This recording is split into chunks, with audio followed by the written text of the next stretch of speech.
Gusto niyo ng mahabang buhay? Change your lifestyle. Ika nga. Huwag kayong kumain ng mga processed food or frozen. Pwede naman siguro paminsan-minsan. Yung mga ganong pagkain, pwede lang yun sa mga bata pa, mga kids. Pero yung katulad natin na may edad, medyo laylot na tayong kumain din. Ang gawin natin, kung gusto umabang buhay natin, maging maganda ang itsura, bata, kumain tayo ng gulay araw-araw para humaba ang buhay natin. Huwag yung mga processed at frozen food.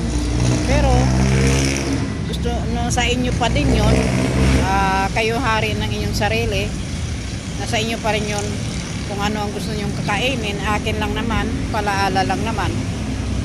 Kasi ako, mula nagkaedad na ako, hindi na ako kumakain ng mga frozen saka processed food. Palagi na lang gulay. Pero minsan-minsan, ang kinakain ko lang sa processed food, yung mga fishball, saka squid ball, yun lang. Pero yung mga yung ibang processed food, hindi ako kumakain nun. Talagang prepare akong kumain ng gulay. Kasi gusto ko pong maba ang buhay ko, alang-alang sa aking mga apo na gusto ko pa silang kapiling. Mostly sa mga apo ko mga bata pa. Kaya gusto ko silang makasama pa ng medyo mahaba. Thank you for watching. Bye-bye.